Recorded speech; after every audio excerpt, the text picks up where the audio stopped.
The steady beep of the heart monitor was my constant companion these days. That, and the ever-present scent of disinfectant that clung to everything in the sterile hospital room.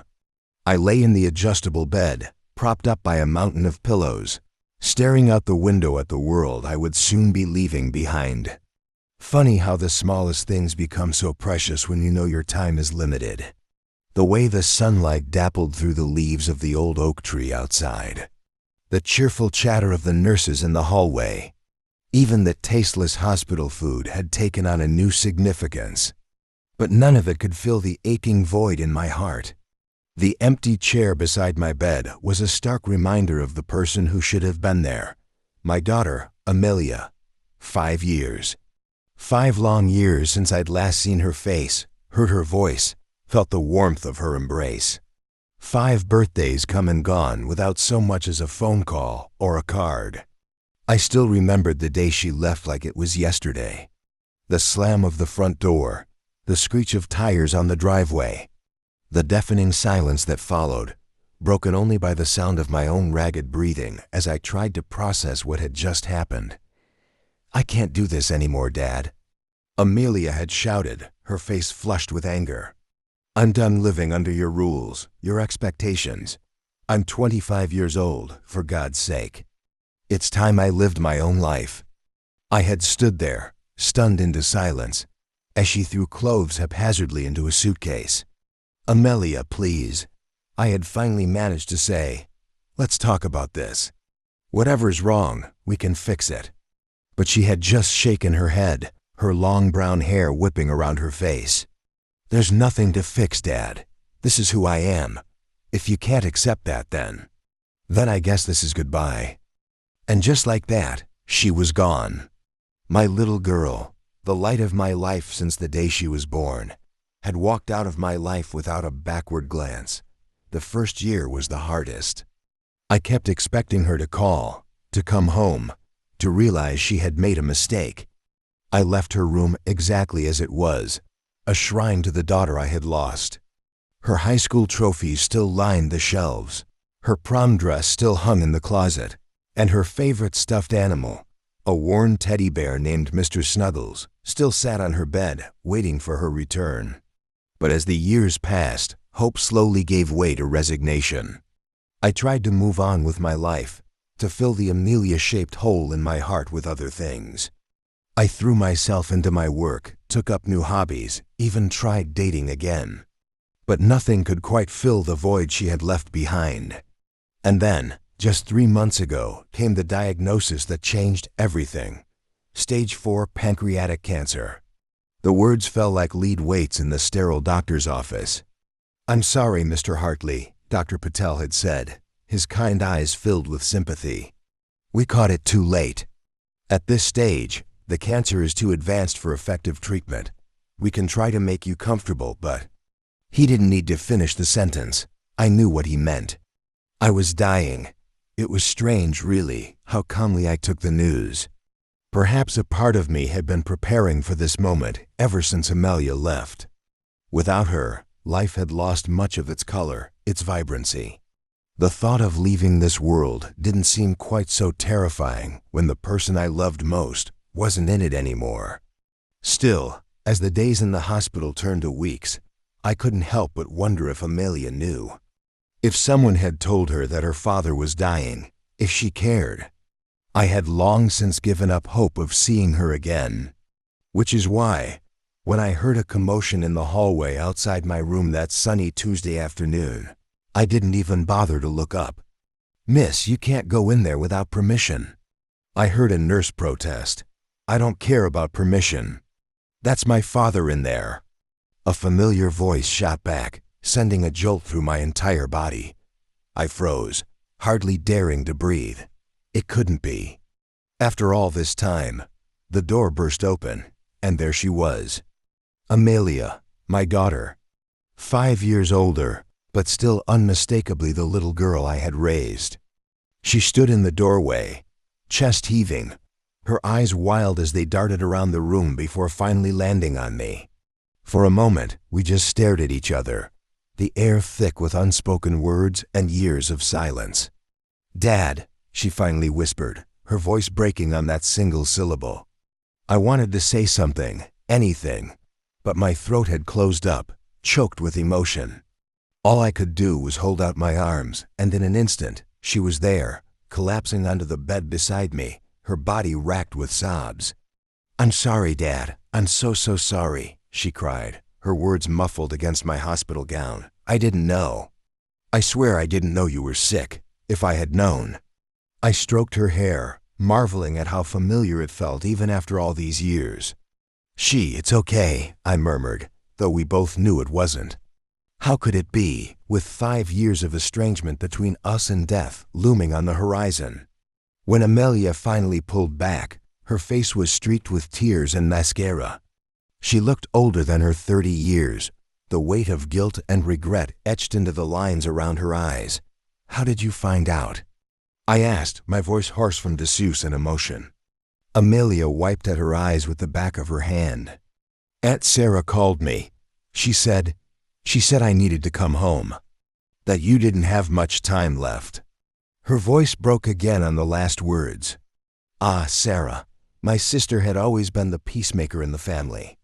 Even when Amelia left, Sarah had tried to keep the lines of communication open. I made a mental note to thank her later. Well, I said, trying for a lightness I didn't feel, I'm glad you're here now. Amelia's face crumpled. How can you say that? After everything I've done. Dad, I abandoned you. I missed 5 of your birthdays. I didn't even send a card. How can you possibly be glad to see me? I reached out and took her hand in mine, noting how small and fragile it felt. Because you're my daughter, Amelia. No matter what's happened between us, that will never change. I've missed you every single day for the past 5 years. Fresh tears spilled down her cheeks. I've missed you too, Dad, so much. I was so angry and hurt and confused. I thought I needed to get away, to figure out who I was without you. But all I did was lose myself even more. I squeezed her hand. Tell me about it. Tell me everything. We have a lot of catching up to do. And so, as the afternoon sun slanted through the hospital window, Amelia began to talk. She told me about the years she'd spent wandering, trying to find herself. About the series of dead-end jobs and failed relationships. The nights she'd lain awake, missing home but too proud to admit it.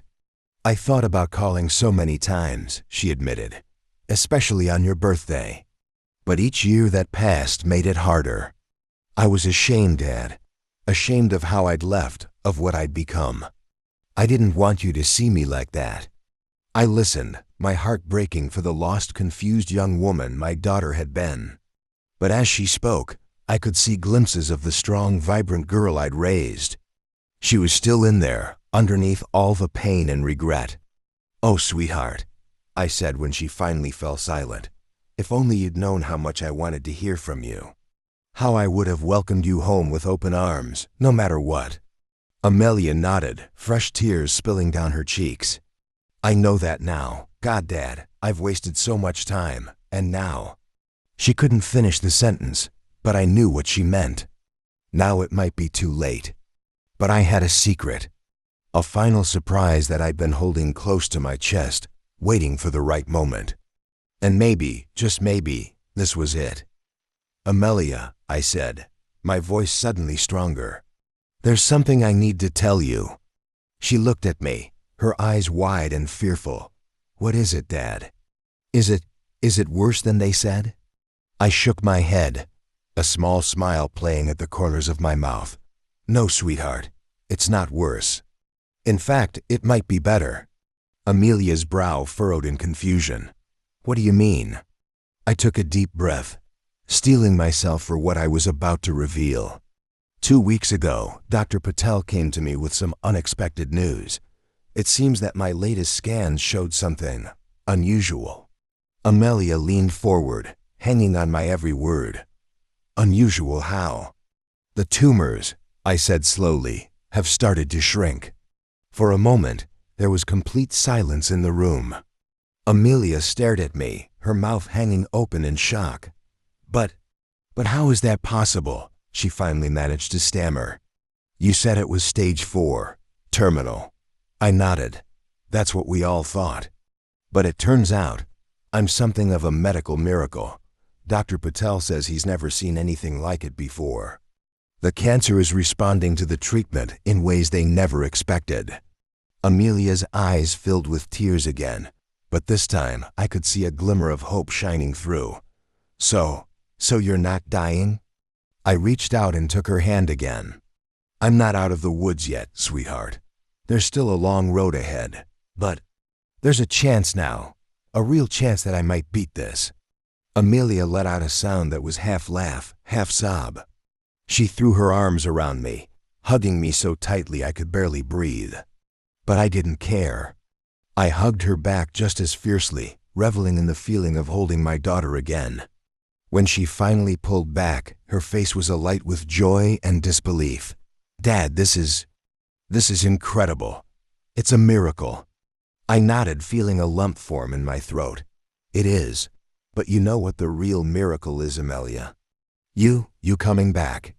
That's the miracle I've been praying for every day for the past 5 years. Amelia's face crumpled, fresh tears spilling down her cheeks. Oh, Dad, I'm so sorry. I've been such a fool.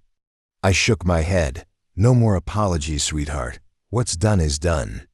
What matters now is where we go from here.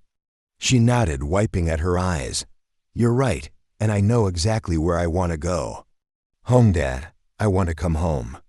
The words I'd longed to hear for 5 years washed over me like a balm. Nothing would make me happier, Amelia, but are you sure? Your life, your job. Amelia shook her head firmly. None of that matters. I've spent 5 years running away from the most important thing in my life, my family. I'm done running. I want to be here with you. I want to help you fight this. I felt a weight lift off my chest that I hadn't even realized was there. Then let's do it together, you and me, kiddo. Just like old times. Amelia smiled, and for a moment, I saw the little girl who used to climb into my lap for bedtime stories. As we sat there, hand in hand, I felt a surge of hope stronger than anything I'd experienced since my diagnosis. Whatever challenges lay ahead, I knew I could face them with my daughter by my side. But little did we know, our journey was far from over. The road ahead would be filled with twists and turns we never could have anticipated. And the biggest surprise of all? It was still waiting for us, just around the corner. The next few weeks were a whirlwind of activity. Amelia, true to her word, moved back home to help with my care and recovery. She threw herself into researching my condition, consulting with Dr. Patel, and transforming our old house into a haven of healing. Dad, I've been reading about the importance of nutrition in cancer recovery, she said one morning, bustling into my room with a tray laden with an array of colorful fruits and vegetables. We're going to get you on a superfood diet that'll knock this cancer right out of you. I couldn't help but smile at her enthusiasm. It was like having my old Amelia back, the passionate, determined girl who always attacked life's challenges head on. But as the days went by, I began to notice something off about my daughter. There were moments when she'd fall silent, her eyes distant and troubled. Sometimes I'd catch her staring at her phone with a frown, quickly putting it away when she noticed me watching. Is everything all right, sweetheart? I asked one evening as we sat on the porch watching the sunset, a ritual we'd started since her return. Amelia startled, as if pulled from deep thought. What? Oh yes, everything's fine, Dad. Just thinking. I raised an eyebrow. You know, you used to be a better liar when you were 5. She let out a small laugh, but it didn't reach her eyes. It's nothing really, just some loose ends from my old life I need to tie up. I wanted to press further, but something in her expression made me hold back. Whatever was troubling her, Amelia wasn't ready to share it yet. And after 5 years apart, I was wary of pushing too hard and driving her away again. So I simply nodded and changed the subject, telling her about Mrs. Henderson next door and her ever-growing collection of garden gnomes. Amelia laughed, genuinely this time, and for a moment, the shadow lifted from her face.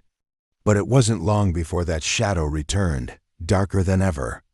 It was a Tuesday morning, about a month after Amelia's return. I was sitting up in bed, feeling stronger than I had in weeks, when I heard raised voices from downstairs. "You can't be serious." Amelia's voice, sharp with anger and disbelief. "After everything that's happened?" I couldn't make out the response, but I heard the low murmur of a man's voice. "No, absolutely not," Amelia snapped. "I told you, I'm done with all of that. I'm where I need to be now." Curiosity got the better of me. I slowly got out of bed, my legs still a bit shaky, and made my way to the top of the stairs. "You don't understand." The man's voice became clearer as I approached. "This isn't something you can just walk away from, Amelia. We made a deal." "A deal I never should have made in the first place," Amelia shot back. "I was young and stupid and desperate, but things are different now. I'm different. Are you?" The man's voice took on a menacing edge. "Because from where I'm standing, you're still the same scared little girl who came begging for our help 5 years ago." I froze on the stairs, my heart pounding. What was this man talking about? What kind of deal had Amelia made? "That's enough." Amelia's voice was low and dangerous. "I want you to leave, now, and don't ever come back here again." "You know, it's not that simple, Amelia," the man said. "We'll be in touch. And for your father's sake, I hope you make the right decision." I heard the front door open and close, followed by the sound of a car engine starting up and driving away. Then, silence. Slowly, carefully, I made my way down the rest of the stairs. Amelia was standing in the living room, her back to me, her shoulders shaking slightly. "Amelia?" I called out softly. She whirled around, her face pale and tear-streaked. When she saw me, her eyes widened in panic. "Dad, you shouldn't be out of bed. Here, let me help you back upstairs." She rushed towards me, but I held up a hand to stop her. "Amelia," I said, my voice firm despite the tremor of fear running through me. "I think it's time you told me what's really going on." For a moment, she looked like she might try to deflect again, but then her shoulders slumped in defeat. "You're right, Dad," she whispered. I should have told you from the beginning. But I was so ashamed, and then when I found out about your recovery, I just wanted to forget about it all." I made my way to the living room couch, settling down with a sigh. "Come here, sweetheart. Sit with me and tell me everything." Amelia hesitated for a moment before joining me on the couch. She took a deep breath, her hands twisting nervously in her lap. "It all started about a year after I left," she began. "I was in a really bad place. I couldn't hold down a job, I was running out of money, and I got involved with some people I shouldn't have." My heart clenched at the pain in her voice, but I stayed silent, letting her continue. "They called themselves the Circle. At first, they seemed like a support group, you know? People helping each other out. But it wasn't long before I realized what they really were." "And what was that?" I asked gently. Amelia's eyes met mine, filled with shame and fear. "A cult, Dad. I joined a cult." The words hung in the air between us, heavy and shocking. I felt like I'd been punched in the gut. My little girl, caught up in a cult? How had things gone so wrong? "Oh, Amelia," I breathed, reaching out to take her hand.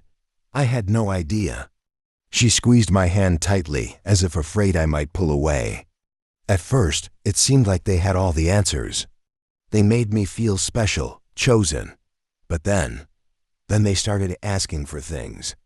Money, at first. Then loyalty oaths.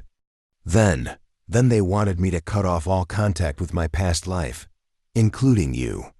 Tears were flowing freely down her cheeks now. "I'm so sorry, Dad. I should have been stronger. I should have seen through their lies.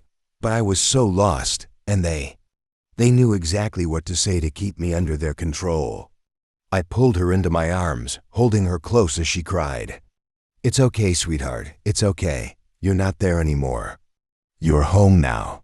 When her sobs had subsided, Amelia pulled back, wiping at her eyes. "But that's just it, Dad. I might be home, but I'm not free. The man you heard earlier? He's one of the leaders of the circle. They don't let people leave easily. A chill ran down my spine. What do you mean? Amelia's voice dropped to a whisper. They have dirt on everyone who joins. Blackmail material, and they're not afraid to use it. They've been threatening me ever since I left, saying they'll release information that could ruin my life if I don't come back. I felt a surge of protective anger. We'll go to the police. But Amelia was already shaking her head. It's not that simple, Dad. The circle has connections. They've got people in law enforcement, in government, and besides. She trailed off, looking away. Besides what? I prompted gently. When she looked back at me, her eyes were filled with a mixture of fear and determination. Besides, I think I might be the key to bringing them down. I have information, Dad. Information that could expose the circle for what they really are. But if I use it, I'm afraid of what they might do, to me, or to you. I sat back, my mind reeling from everything I just learned. My daughter, caught in the clutches of a dangerous cult.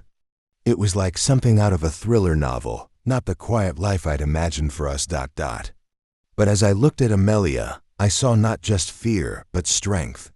The strength that had brought her home, that had helped her break free from the circle's control. And I knew, whatever came next, we would face it together. All right, I said, squeezing her hand. Tell me everything you know. We're going to figure this out together. Amelia took a deep breath, visibly steeling herself. The circle isn't just a cult, Dad. It's a front for something much bigger. They're involved in all sorts of illegal activities, money laundering, drug trafficking, even human trafficking. I felt my blood run cold at her words. How deep were you into all of this, Amelia? She shook her head quickly. I never participated in any of the illegal stuff. I was mostly kept in the dark about it. But I was good with computers, so they had me working on their systems. That's how I stumbled across some of their secrets. What kind of secrets? I asked, both dreading and needing to know the answer.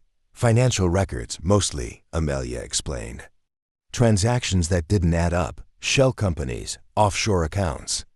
But there was more. I found communications that hinted at blackmail schemes involving high-ranking officials. Politicians, judges, even some foreign diplomats. I whistled low. That's big, Amelia, really big. She nodded grimly. I know. That's why they're so desperate to keep me quiet. And why I've been so scared to do anything with the information. I leaned back, my mind racing. This was far beyond anything I'd ever dealt with. I was just a high school history teacher, for crying out loud. What did I know about taking down criminal organizations? But then I looked at my daughter, saw the fear and hope warring in her eyes, and I knew I had to do something. I couldn't let her face this alone. Okay, I said, sitting up straighter. We need a plan. We can't go to the local police if the circle has connections there. But there must be someone we can trust. The FBI, maybe? Amelia bit her lip. Maybe. But how do we know they're not compromised too? I thought for a moment. What about the media? If we could get this information to a reputable journalist. No, Amelia cut me off sharply. That's too dangerous. If the circle found out I'd gone public, they wouldn't hesitate to retaliate. And with your condition, Dad, I can't risk it. I wanted to argue, to tell her that my health shouldn't be a factor in this decision, but I knew she was right. We had to be careful. What about the evidence you have? I asked. Is it something we could anonymously send to the authorities? Amelia shook her head. It's all digital, stored on encrypted drives, and a lot of it needs context to be understood. We can't just dump it and hope someone figures it out. We sat in silence for a few moments, the weight of the situation pressing down on us. Then suddenly, an idea struck me. Wait a minute, I said, sitting up straighter. Amelia, do you remember my old college roommate, Jack? She frowned, thinking, the one who became a lawyer? I nodded, feeling a glimmer of hope, not just any lawyer.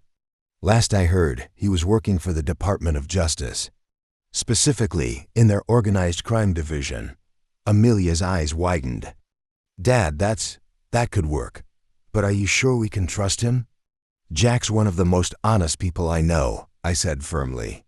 And he's not connected to this area at all. If anyone could help us navigate this safely, it's him. For the first time since this conversation began, I saw a real spark of hope in Amelia's eyes. Okay, she said slowly. Okay, let's try it. But we have to be careful. If the circle finds out we're making moves against them. I reached out and took her hand. We'll be careful, I promise. We're going to get through this, Amelia, together. She squeezed my hand back, managing a small smile. Together, she echoed. As we sat there, planning our next moves, I couldn't help but marvel at the turn my life had taken. A month ago, I thought I was dying. Now I was plotting to take down a criminal organization with my long-lost daughter. Life, it seemed, still had plenty of surprises in store for us. And something told me this was just the beginning of our journey. The next few days were a flurry of covert activity. We couldn't risk using our regular phones or computers, fearing they might be monitored by the circle. Instead, Amelia used her tech skills to set up secure communication channels. We reached out to Jack using an encrypted email service, being vague enough to pique his interest without revealing too much. Jack's response came quickly. Intrigued. Need more info. Can we meet? We arranged to meet Jack at a small diner 2 towns over, figuring it was far enough to avoid any local surveillance the circle might have in place. The night before our meeting, I found myself unable to sleep, my mind racing with a mixture of anticipation and fear. I made my way downstairs, careful not to wake Amelia. To my surprise, I found her in the kitchen, hunched over a laptop, her face illuminated by the screen's glow. Couldn't sleep either, huh? I said softly. Amelia jumped slightly, then relaxed when she saw it was me. Just double-checking everything, she said, running a hand through her disheveled hair. Making sure we have all the evidence organized and secure. I sat down next to her, peering at the screen.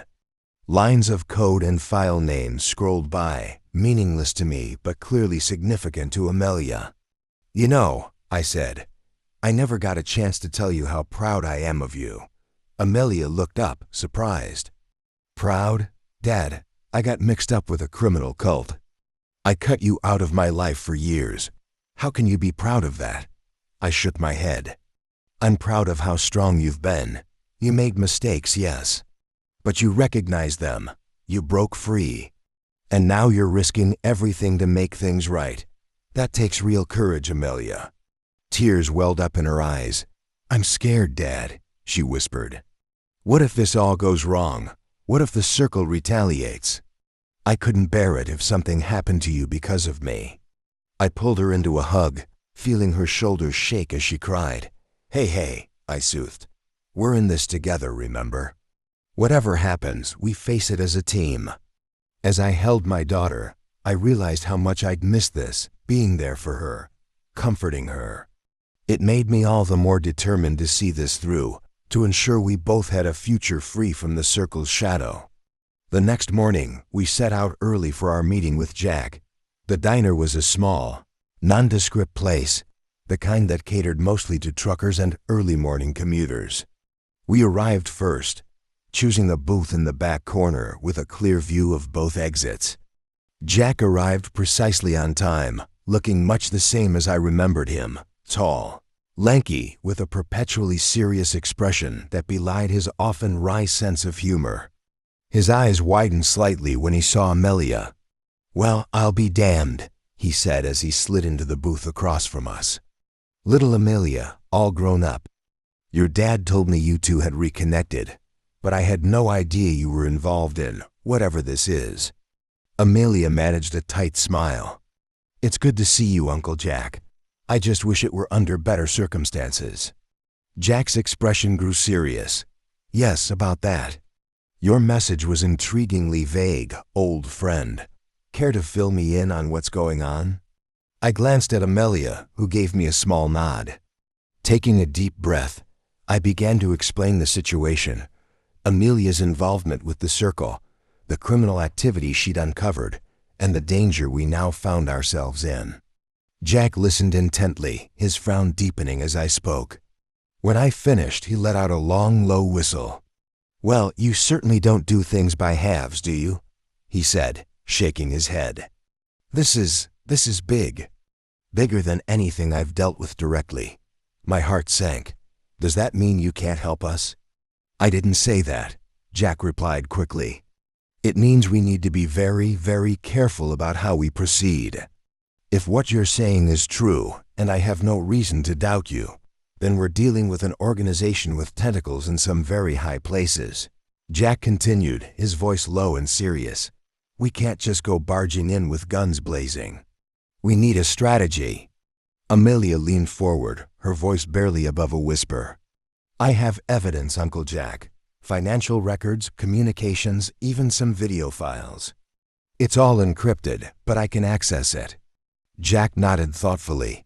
"That's good. That's very good. But we need to be smart about how we use it. If we move too quickly, the circle might catch wind and either destroy evidence or worse, come after you two." I felt a chill run down my spine at his words. The reality of the danger we were in hit me anew. "So what do we do?" I asked, trying to keep the fear out of my voice. Jack tapped his fingers on the table, thinking. "First things first, we need to secure that evidence. Amelia, I want you to create multiple backups stored in different locations. Make sure they're encrypted and accessible only to you." Amelia nodded. "I can do that." "Good," Jack continued. "Next, we need to start building a case. I have some trusted colleagues in the FBI's cybercrime division. They can help us analyze the data without raising too many flags." "But what about the circle's connections in law enforcement?" I asked, remembering Amelia's warnings. Jack's expression turned grim. "That's where it gets tricky. We'll need to be very selective about who we bring in on this. I have a few ideas, but it's going to take time to vet everyone thoroughly." Amelia shifted uncomfortably. "We might not have much time. The circle knows I have this information. They've been threatening me, and I'm afraid they might get impatient." Jack reached across the table, placing a reassuring hand on Amelia's arm. "We won't let that happen. In fact, I think our first priority should be ensuring your safety." He turned to me. "Do you still have that cabin up in the mountains?" I nodded, remembering the small, isolated property I'd inherited from my grandfather years ago. "Yeah, but I haven't been up there in years. It's pretty remote." "Perfect," Jack said. "I think you and Amelia should head up there for a while. It'll be safer than staying in town, and it'll give us time to start building our case without the circle breathing down your necks." Amelia and I exchanged glances. The idea of hiding out in the mountains wasn't exactly appealing, but we both knew Jack was right. We needed time and safety to plan our next moves. "Okay," I said finally. "We'll do it. But how do we leave without arousing suspicion?" Jack thought for a moment. "We'll create a cover story. You're taking Amelia on a father-daughter camping trip, reconnecting after years apart. It's plausible enough, especially given your recent health scare." We spent the next hour hashing out the details of our plan. Jack would start quietly reaching out to his trusted contacts, while Amelia and I prepared for our camping trip. We agreed on secure methods of communication and set up a series of check-ins to ensure our safety. As we left the diner, I felt a mix of emotions, fear, certainly, but also a strange sense of excitement. For years, my life had been routine, predictable. Now I was embarking on a dangerous mission to bring down a criminal organization. It was terrifying, but also oddly invigorating. Back at home, Amelia and I began our preparations. We packed as if we really were going on a camping trip, knowing we had to maintain our cover story. But hidden among the sleeping bags and camp stoves were encrypted hard drives and secure communication devices. As night fell, we loaded up my old pickup truck. I caught Amelia staring at the house, a wistful expression on her face. "You okay, sweetheart?" I asked softly. She turned to me, her eyes shimmering with unshed tears. I never thought I'd be here again, you know. And now we're leaving, and I don't know when or if we'll be back. I pulled her into a hug, feeling her trembling slightly against me. "We'll be back," I said firmly. "Once this is all over, we'll come back and make this place our home again, I promise." Amelia nodded against my chest, then pulled away, wiping her eyes. "You're right. We have to focus on what's ahead." We climbed into the truck, the familiar rumble of the engine, a comforting sound in the quiet night. As we pulled out of the driveway, I caught a glimpse of our neighbor, Mrs. Henderson, peering out her window.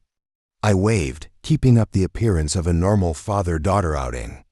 The drive to the cabin was long and mostly silent. Amelia kept her eyes on the road behind us, watching for any signs of pursuit.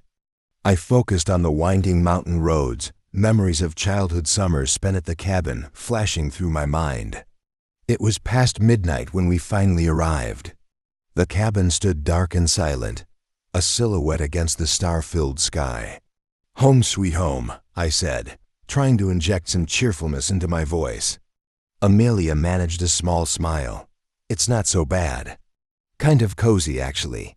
We spent the next few hours setting up, clearing out cobwebs and making the place livable. Amelia set up her tech equipment, creating a makeshift command center on the old dining table. I checked our supplies and made sure we had enough firewood to last us a while. As dawn broke, casting a soft light through the cabin's windows, we finally allowed ourselves to rest. Sitting on the worn but comfortable couch, mugs of hot coffee in hand, the reality of our situation began to sink in. "Do you think this will work, Dad?"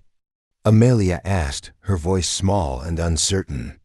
I took a sip of coffee, considering my answer carefully. "I don't know, sweetheart. But I do know that we're doing the right thing. And with Jack's help, we have a fighting chance." She nodded, staring into her mug. I feel responsible for all of this. If I hadn't gotten involved with the circle in the first place." "Hey," I interrupted gently, "you can't think like that. You made a mistake, yes, but you're trying to fix it. That's what matters now." Amelia gave me a grateful look. "Thanks, Dad. I'm really glad you're here with me." We spent the next few days settling into a routine. Amelia worked tirelessly on her computer, sorting through the evidence and communicating with Jack through secure channels. Kept busy maintaining the cabin, keeping watch, and trying not to feel utterly useless in the face of Amelia's technical expertise. On the fourth day, we received our first major update from Jack. He had managed to bring in 2 trusted FBI agents and a prosecutor from the DOJ. They were carefully going through the evidence Amelia had provided, building a case against the circle. "It's slow going," Jack told us during a secure video call.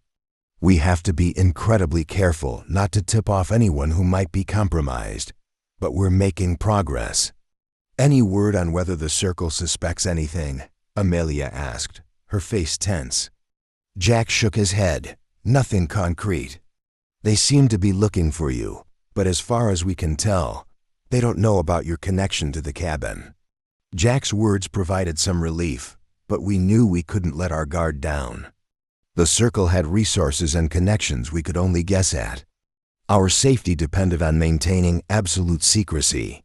Despite the circumstances, I found myself treasuring these moments with my daughter. We talked more in those weeks than we had in years, rebuilding the bond that had been strained by distance and misunderstanding. In quiet evenings by the fireplace, Amelia opened up about her experiences with the circle, the initial allure, the gradual realization of their true nature, and the fear and guilt that had driven her to finally break free. "I was so stupid," she said one night, her voice barely above a whisper. "I thought I was part of something special, something that would change the world. But all I did was help criminals get richer and more powerful." I reached out, squeezing her hand. "You were manipulated, Amelia. They prey on idealistic people like you. The important thing is that you saw through it and you're trying to make it right." She gave me a wan smile. I just hope it's enough. As we entered our third week at the cabin, we received news that sent a jolt of excitement and fear through us both. Jack's team had made a breakthrough. We've identified several key players in the Circle's leadership, Jack told us during our nightly check-in, including some names that are going to make waves when this goes public. We're talking high-level corporate executives, a couple of judges, even a senator. Amelia leaned forward, her eyes wide. That's huge, Uncle Jack, but what does it mean for us? Jack's expression turned serious. It means we're getting close to the endgame. The prosecutor thinks we have enough to start making arrests within the week. But it also means the danger level for you two is about to spike. If the Circle gets wind of what's coming, they might lash out. I felt a chill run down my spine. What do we do? For now, stay put, Jack said firmly. We're going to increase security on our end. Make sure there are no leaks. But I want you two ready to move at a moment's notice if necessary. After the call ended, Amelia and I sat in silence for a long moment, the weight of Jack's words hanging heavy in the air. We're so close, Amelia said finally, her voice a mix of hope and fear. After all this time, we might actually bring them down. I nodded, trying to project a confidence I didn't entirely feel. We will. We've come too far to fail now. The next few days were tense, filled with a sense of anticipation and dread. We double-checked our emergency plans, packed go-bags in case we needed to leave quickly, and kept an even closer eye on our surroundings. It was on the fourth day after Jack's update that everything changed. I was outside, chopping firewood, when I heard Amelia's panicked voice from inside the cabin. "Dad, come quick!" I dropped the axe and raced inside, my heart pounding. Amelia was at her computer, her face pale. "What is it? What's wrong?" I asked, breathless. Amelia pointed at her screen, her hand shaking. "I just intercepted a communication. The Circle, they know we're here. They're coming." I stared at the screen, my mind racing. The communication Amelia had intercepted was brief but chilling. A set of coordinates and a single word: eliminate. How did they find us? I asked, my voice barely above a whisper. Amelia shook her head, her eyes wide with fear. "I don't know. But we have to get out of here now." We sprang into action, quickly gathering our belongings and securing the cabin as best we could. I tried to reach Jack, but the connection was garbled and unreliable. "We're on our own," I said grimly. Amelia nodded, her face set with determination. "Then let's go. We need to put as much distance between us and those coordinates as possible." We jumped into the truck and took off, leaving the cabin behind.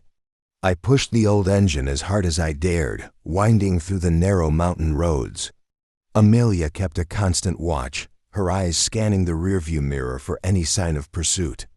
After what felt like an eternity, we reached the main highway. I hesitated for a moment, unsure of which direction to go. "Head north," Amelia said, her voice steady. "We'll take the long way around and try to lose them." I nodded and merged onto the highway, my heart pounding. As we put more distance between us and the cabin, a sense of dread settled in the pit of my stomach. "What now?" I asked, glancing at Amelia.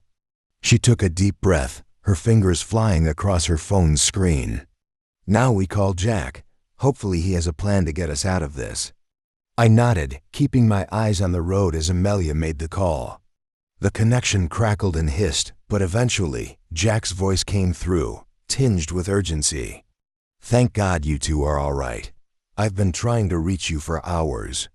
"They found us, Jack," Amelia said, her voice trembling. "We had to leave the cabin. They're coming for us." There was a brief silence. Then Jack's voice, laced with determination. "Okay, listen carefully. I've arranged for a private jet to pick you up at a small airstrip about an hour north of your position. You need to get there as fast as you can."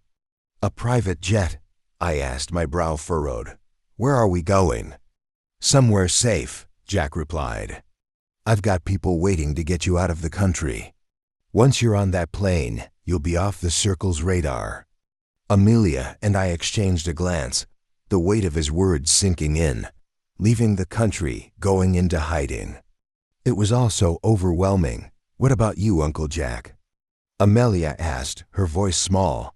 "Don't worry about me," Jack said firmly. "I'll be fine. My job is to make sure you two are safe. Now get going and don't stop for anything. I'll be in touch once you're airborne." I nodded, my grip tightening on the steering wheel. "All right. We're on our way." As I pressed the accelerator, a sense of urgency filled the truck.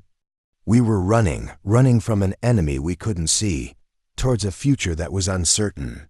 But with Jack's help, we had a chance. A slim one, perhaps, but a chance nonetheless. I glanced at Amelia, her face set with determination. We were in this together, father and daughter, come what may. And I knew, no matter what happened, I would do whatever it took to keep her safe. The drive to the airstrip was tense and nerve-wracking. Amelia and I scanned the rearview mirror constantly, looking for any sign of pursuit. The winding mountain roads felt more treacherous than ever, and I pushed the old truck to its limits, determined to reach the airstrip before the circle could catch up. As we approached the coordinates Jack had provided, a small airfield came into view. I could see a sleek private jet waiting on the tarmac, its engines already running. "There it is," Amelia said, her voice barely above a whisper. "We made it." I pulled up to the edge of the runway and brought the truck to a stop. A lone figure stood near the jet, waving us forward. "That must be our ride," I said, ushering Amelia out of the vehicle. "Let's go." We hurried across the tarmac, our bags clutched tightly in our hands. As we neared the jet, the figure resolved into a well-dressed man with a serious expression. "Mr. Sinclair, Miss Sinclair," he said, nodding to each of us in turn. "I'm Agent Wilson with the FBI. We need to get you on board immediately." Without further ado, he ushered us up the stairs and into the luxurious interior of the private jet. The cabin was spacious and well-appointed, a far cry from the cramped confines of the truck. As soon as we were seated, the agent spoke again. "We'll be taking off as soon as possible. Once we're airborne, I'll brief you on the situation and our plans." Amelia and I exchanged a worried glance, but before we could ask any questions, the engines roared to life and the jet began to taxi down the runway. The takeoff was smooth and quick, and within minutes we were climbing into the clear blue sky. I peered out the window, watching the ground shrink away beneath us. Part of me felt relieved to be leaving the cabin and the threat of the circle behind, but another part was filled with uncertainty and anxiety. After what felt like an eternity, Agent Wilson approached us, a grim expression on his face. "Mr. Sinclair, Miss Sinclair, I'm afraid I have some troubling news. While you were en route, we received word that the Circle has launched an attack on the safe house where the evidence was being stored. Several of my colleagues were killed, and the data you provided has been compromised." Amelia's face went pale, and I felt my heart sink. "So what does that mean for us?" I asked, my voice tinged with dread. "It means we need to get you out of the country as quickly as possible," the agent replied. "The Circle will be coming for you, and they won't stop until they've eliminated the threat you pose." He paused, his eyes meeting ours with a steely resolve. "That's why we're taking you to a secure location in Europe, where you'll be protected until we can regroup and find a way to bring the Circle down for good." Amelia's hand gripped mine, her knuckles white. "Uncle Jack," she whispered, her voice laced with worry. Agent Wilson shook his head. "I'm afraid we haven't been able to reach him since the attack."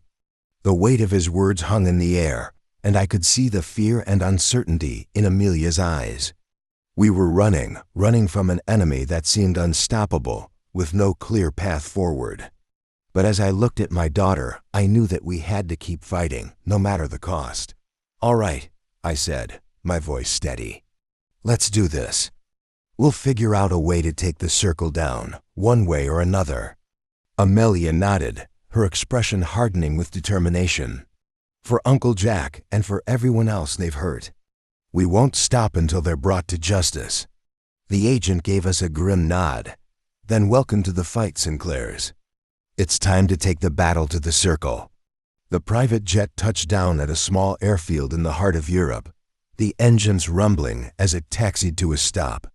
Agent Wilson led Amelia and me down the stairs and onto the tarmac, where a fleet of nondescript black SUVs waited to whisk us away. As we climbed into the backseat of one of the vehicles, I couldn't help but feel a sense of unease. We were so far from home, entrusting our safety to strangers, and the fate of our loved ones was still uncertain. "Where are we going?" Amelia asked, her voice tinged with apprehension. "To a secure safe house," Agent Wilson replied, his eyes scanning the horizon for any signs of trouble. "It's one of our top-secret facilities, off the grid and heavily fortified. You'll be safe there while we figure out our next move." I gave a curt nod, unable to shake the feeling that we were merely exchanging one prison for another. But with the circle hot on our trail, we had little choice but to put our faith in the FBI's protection. The drive through the winding countryside was tense and silent, the only sound the rumble of the SUV's engine. Amelia stared out the window, her brow furrowed in deep thought, while I tried to come to terms with the gravity of our situation. Finally, the vehicle turned down a long, secluded driveway and pulled up to a fortified gate. After a brief exchange with the guards, we were ushered through and into a sprawling, heavily guarded compound. The safe house itself was a modern, nondescript building, blending seamlessly into the surrounding landscape. Agent Wilson led us inside, where a team of agents awaited us. "Welcome to our European headquarters," the agent said, his tone businesslike. "You'll be staying here until further notice. I'll have someone show you to your quarters and get you settled in." As we were escorted to our rooms, I couldn't help but feel a growing sense of unease. This place, for all its security, felt more like a gilded cage than a sanctuary. Once we were alone, Amelia turned to me, her eyes brimming with worry. I reached out and squeezed her hand, trying to offer some measure of reassurance. "We'll figure this out, Amelia. We're not giving up, not after everything we've been through." She nodded, but the fear in her eyes remained. "I just hope Uncle Jack is okay. I can't stop thinking about him out there on his own." "I know," I said, pulling her into a tight embrace. "But we have to trust that he's doing everything he can to stay safe. Right now our focus has to be on staying alive and finding a way to take down the circle for good." Amelia nodded, her grip on me tightening. "I won't stop until we do. For Uncle Jack and for everyone else they've hurt." In that moment, I could see the determination burning in her eyes, the same resolve that had brought us this far. It was a reminder that, despite the odds, we were in this fight together. 6 months had passed since our arrival at the European safe house. Those months were filled with intense planning, sleepless nights, and countless strategy sessions with Agent Wilson and his team. Amelia's tech skills proved invaluable as we dug deeper into the circle's operations, uncovering a web of corruption that spanned continents. It was Amelia who made the breakthrough. Late one night, she burst into my room, her eyes wide with excitement. "Dad, I've found it, the key to bringing down the circle." What followed was a whirlwind of activity. Amelia had discovered a hidden server farm that contained all of the circle's sensitive data, financial records, member lists, and evidence of their crimes. With this information, we could not only expose the circle, but also bring down their entire network. The operation to seize the server farm was intense. I insisted on being part of the team, unwilling to let Amelia face danger alone.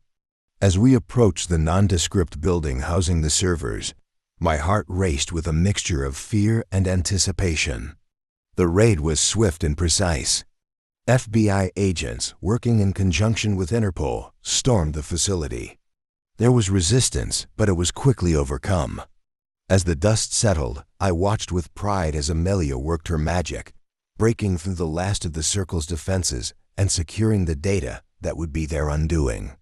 In the days that followed, the world was rocked by the revelations.